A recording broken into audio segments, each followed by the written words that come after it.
Simone Colombelli es director de hipotecas de iAhorros. Simone, buenos días. Buenos días.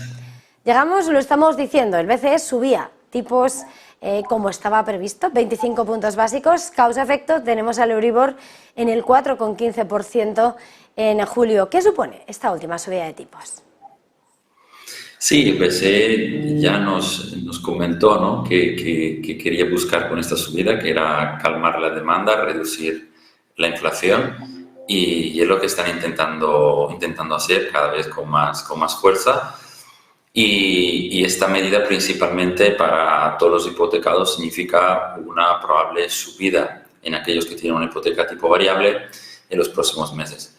Sí que es verdad que los tramos de la subida no son muy elevados, estamos hablando de 25 puntos, pero bueno, al final todo suma y seguramente para quien tenga una renovación en los próximos meses, pues esta pequeña subida tendrá otro impacto negativo más.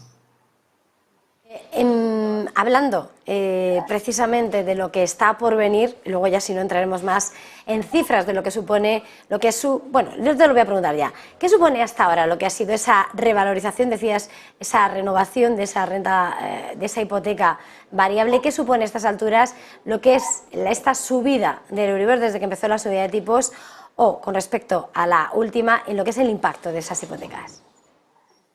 Sí, mira, si comparamos con hace un año, estamos hablando de entre 3 y 4 puntos porcentajes. O sea, es una diferencia brutal para aquellos que tengan una renovación anual. Si tenemos una renovación de póliza, una renovación de hipoteca de 6 meses, pues lógicamente ya nos comparamos con principios de año y entonces, pues, bueno, ya sería una subida más o menos de un punto, por lo cual sería mucho más reducida. El impacto económico, lógicamente, depende del caso. Nosotros calculamos que en una hipoteca media de 150.000, 200.000 euros, pues la subida ya podría ser de 300 euros, ¿no? Entonces, depende un poco ahí del perfil y de cuándo hemos tenido la última renovación. Pero está claro que el impacto es importante, y no solo para aquellas personas que tienen una hipoteca actualmente a tipo variable, sino también para aquellas que van a contratar una hipoteca.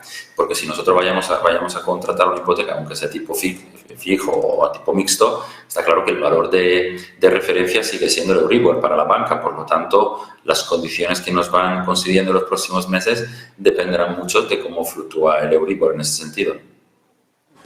Ya que pone sobre la mesa esa variedad de hipotecas, quería preguntarle precisamente cuál es la más recomendable a esta hora y en estos momentos, mejor dicho, con estos niveles de Euribor, y cuáles son sus principales diferencias.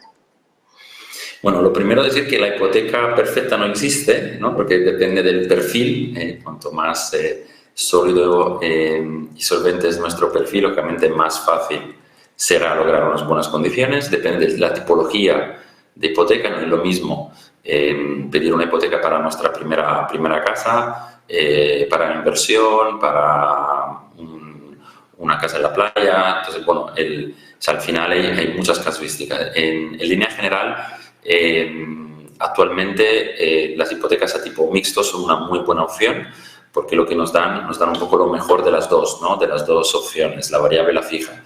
Nos conceden y nos dan un primer tipo de tramo a tipo fijo, que suele ser entre 5 y 10 años, y luego pasamos a tipo variable, por lo tanto gozamos de una última parte del préstamo hipotecario tipo variable. Y es verdad que en general la banca en los últimos 6-12 meses ha conseguido unas condiciones a tipo mixto buenísimas y han ido prácticamente reemplazando las hipotecas fijas, ¿no? Entonces, si tuviéramos que recomendar, pues una tipología probablemente sería esta, y de hecho más de la mitad de los españoles ya están contratando hipotecas a tipo mixto.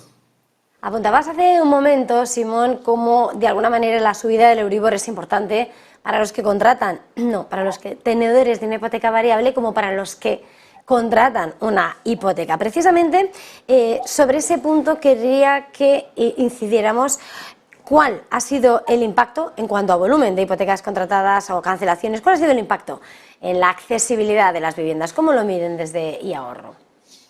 Sí, mira, aquí hay dos cosas yo creo que son importantes a la hora de ver la contratación de hipotecas nuevas. Lo primero son las condiciones medias. Y ahí vamos comparando la situación actual con la situación de hace tan solo 6 meses. En 6 meses era muy fácil, para poner un ejemplo muy sencillo, era muy fácil conseguir una hipoteca, o relativamente fácil conseguir una hipoteca tipo fijo por debajo del 3%. Ahora es prácticamente imposible. Y esta es una de las razones que han empujado tanto a los españoles, los consumidores, a buscar otras opciones, ¿no? Y esto diría que es el factor principal. Luego también hay que ver la evolución de mercado, ¿no? Porque, bueno, si la hipoteca nos cuesta más, pero la vivienda nos cuesta menos, pues al final compensa un poco.